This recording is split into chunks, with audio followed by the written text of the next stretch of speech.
Hi guys, welcome to my channel. और मेरे channel का नाम है मोटिवेशनल राशि। और आज मैं बात कर रही हूँ मंगल और शनि की युति के बारे में, जो 3 अप्रैल 2026 को हो रही है। तो 3 अप्रैल 2026 को मंगल और शनि की युति हो रही है इकट्ठे, दोनों एक साथ हो रहे हैं मीन राशि में, जो कि 12 नंबर की राशि होती है। तो सभी राशियों पर इसका क्या इफेक्ट होगा और मीन राशि पे इस युति का क्या इफेक्ट होगा, आज के वीडियो में हम इस बारे में बात करेंगे। तो वीडियो को पूरा देखिएगा, वीडियो को बिल्कुल भी स्किप मत करिएगा। ये बहुत ही अच्छी जानकारी है, आप सभी की राशियों से आप पता लगा सकते हो कि ये युति आपकी राशि पर कैसा इफेक्ट डालेगी। तो आज का वीडियो पूरा देखिएगा, इसे बिल्कुल भी स्किप मत करिएगा। चलिए वीडियो स्टार्ट करते हैं, लेट्स गेट स्टार्टेड। तो सबसे पहले मैं आपको बता दूं, ये जो मंगल और शनि की युति हो रही है, ये मीन राशि में हो रही है, जो 12 नंबर की राशि होती है। और ये 3 अप्रैल 2026 को एक साथ हो रही हैं मंगल और शनि। शनि पहले ही ऑलरेडी मीन राशि में चल रहे हैं और अब मंगल भी इसमें मीन राशि में आ जाएंगे। तो इसे कहते हैं दोनों की युति होना, यानी कि शनि उसमें पहले से चल रहे हैं और मंगल भी साथ आ जाएंगे। तो मंगल और शनि दोनों ही एक साथ हो जाएंगे, तो ये इन दोनों की युति हो जाएगी। अब बात करते हैं कि इस युति का क्या प्रभाव पड़ेगा। तो सबसे पहले मैं आपको बता दूं, मंगल ग्रह जो होता है वो एक गर्म प्लैनेट है, यानी कि एक अग्नि वाला प्लैनेट है। और शनि ग्रह जो होता है वो एक ठंडा प्लैनेट है। तो दोनों की ही ऊर्जाएं अलग अलग है, एक की गर्म है, एक की ठंडी है। तो दोनों की अलग ही अलग ऊर्जाएं हैं और दोनों का अलग इफेक्ट होगा। और मीन राशि में ये इफेक्ट हो रहा है, मीन राशि में ये युति हो रही है। और मीन राशि जो होती है वो जल तत्व की राशि होती है, यानी कि एक गर्म प्लैनेट, एक ठंडा प्लैनेट। और मीन राशि जल तत्व की राशि होती है, जो ऑलरेडी बहुत ज्यादा इमोशनल राशि होती है। आप जब भी देखोगे मीन राशि वाले लोग बहुत ज्यादा इमोशनल होते हैं। तो इस समय पे उन लोगों के लिए ये एक संकेत है कि इस समय पे आप लोगों के इसमें मंगल और शनि की युति हो रही है। तो आप लोगों को, मीन राशि वालों को, इमोशनल होकर कोई भी डिसीजन नहीं लेना है। आपको थोड़ा सोच समझकर कोई भी डिसीजन लेना है। तो बहुत ही ज्यादा इमोशनल आपको नहीं होना है। तो ये आपके लिए ध्यान रखने वाली बात है। अब बात करते हैं कि इस युति का सभी 12 राशियों पे कैसा इफेक्ट पड़ेगा। तो चलिए स्टार्ट करते हैं पहली राशि से। तो पहली राशि है मेष राशि। तो मेष राशि में ये जो युति है ये 12वें भाव से हो रही है। तो इस समय पे मेष राशि वालों को खर्चों में बढ़ोतरी हो सकती है। इस समय पे इन लोगों के खर्चे बढ़ सकते हैं, नींद में इनको थोड़ी कमी आ सकती है, नींद की प्रॉब्लम हो सकती है, थोड़ा सा मानसिक तनाव हो सकता है इस समय पे इन लोगों को। और व्यर्थ के बेकार के खर्चे हो सकते हैं, व्यर्थ की कोई भी परेशानी हो सकती है। तो आपको इन सब चीजों से बचना है। अब बात करते हैं वृषभ राशि। तो वृषभ राशि वालों का 11वें भाव से ये युति हो रही है। और इस समय पे इन सभी लोगों को लाभ के जो बहुत ज्यादा अच्छे अवसर मिल सकते हैं। इस समय पे वृषभ राशि वालों को लाभ मिल सकता है, इनकम के नए स्रोत बन सकते हैं इनके, और बड़े भाई बहनों से इनको बहुत ज्यादा अच्छा सहयोग मिल सकता है। इस समय पे इन लोगों को अपने दोस्तों के साथ बस थोड़ा सा वैचारिक मतभेद हो सकता है। तो इस चीज में इनको थोड़ा सा ध्यान रखना है। अब बात करते हैं मिथुन राशि।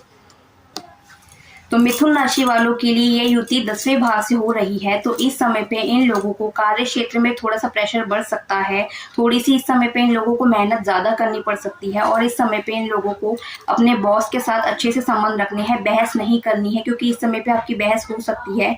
तो इस समय पे आपको ध्यान रखना है, बस अपने काम में आपको दिमाग लगाना है, थोड़ी मेहनत आपको ज्यादा करनी पड़ेगी। तो इस चीज का आपको इफेक्ट मिलेगा। अब बात करते हैं कर्क राशि।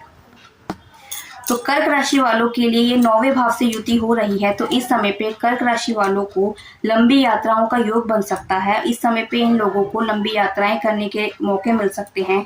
पिता के जो स्वास्थ्य का आपको ध्यान रखना पड़ेगा। इस समय पे आपके पिता की हेल्थ को कोई इश्यू हो सकता है, तो आपको ध्यान रखना है इस बात का। और इस समय पे आपको अपने भाग्य के भरोसे नहीं बैठना है, आपको कर्म करना है, क्योंकि इस समय पे मंगल और शनि की युति बन रही है। और शनि जो होते हैं वो कर्म के देवता होते हैं। तो आपको सिर्फ भाग्य के भरोसे नहीं बैठना है, आप जिस भी चीज में अपना कर्म कर रहे हो वो आपको कंटिन्यू करते रहना है। अब बात करते हैं सिंह राशि। तो सिंह राशि वालों के लिए जो युति हो रही है 8वें भाव से हो रही है। तो इस समय पे इन लोगों को अपने स्वास्थ्य का ध्यान रखना है। इस समय पे इन लोगों को थोड़ा ध्यान रखना है, कोई वाहन चलाते समय या कुछ भी करते समय आपको ध्यान रखना है।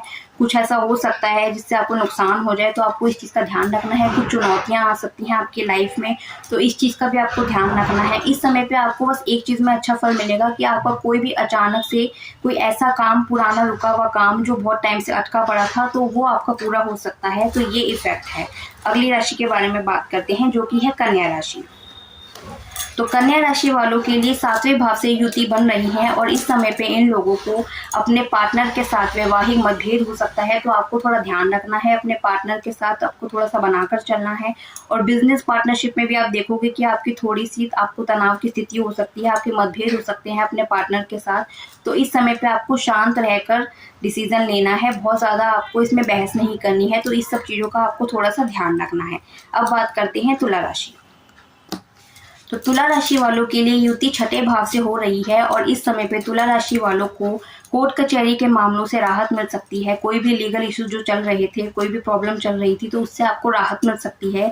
तो ये इफेक्ट है तुला राशि वालों को। और इस समय पे आपको कोई भी तरीके का कर्जा नहीं लेना है, कर्जा लेने से आपको बचना है। तो ये है तुला राशि वालों के लिए। अब बात करते हैं वृश्चिक राशि। तो वृश्चिक राशि वालों के लिए ये 5वें भाव से युति हो रही है। तो इस समय पे स्टूडेंट्स के लिए थोड़ा सा ध्यान रखने वाली बात है। स्टूडेंट को इस समय पे अपने फोकस को बनाए रखना है, क्योंकि इस समय पे उनको डिस्ट्रैक्शन ज़्यादा हो सकता है, फोकस उनका हिल सकता है।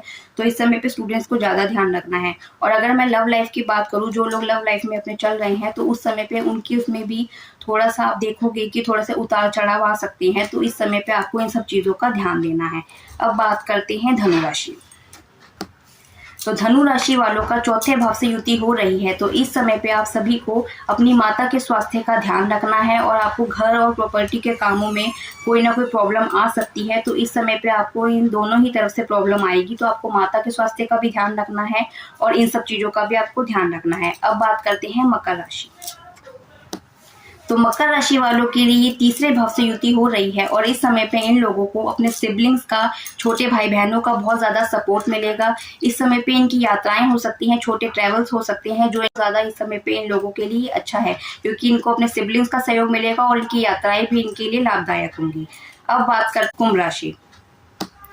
तो कुंभ राशि वालों के लिए युति 2रे भाव से हो रही है और इस समय पे इन लोगों को अपनी वाणी पर थोड़ा सा कंट्रोल करना है, कुछ भी ऐसा नहीं बोलना है जिससे और चीज़ें खराब हो जाए। तो इस समय पे इनके परिवार में भी इनकी अनबन हो सकती है, जैसा कि मैंने कहा। तो आपको अपनी वाणी पर नियंत्रण रखना है। अब बात करते हैं लास्ट, यानी कि मीन राशि।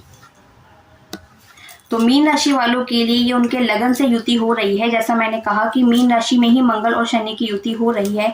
तो इस समय पे आप देखोगे मीन राशि वाले लोग इस समय पे थोड़े ज़्यादा गुस्सैल हो सकते हैं, चिड़चिड़े हो सकते हैं, क्योंकि मंगल गर्म प्लैनेट होता है। इस वजह से आपको थोड़ा गुस्सा इस समय पे ज़्यादा आ सकता है।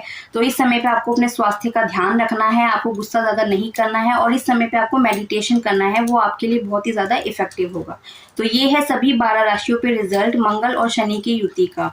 तो ये सभी 12 राशियों के लिए मैंने ये वीडियो बता दी है। आप सभी अपनी राशियों को देखें और चेक करें। और आज का वीडियो इतना ही। अगर आपको मेरा वीडियो अच्छा लगे, इन्फॉर्मेटिव लगे, आपको ये सारी जानकारी अच्छी लगे और आप इससे रिलेट कर पाए, तो आपको मेरे वीडियो को लाइक करना है, शेयर करना है, कमेंट करना है, सब्सक्राइब करना है।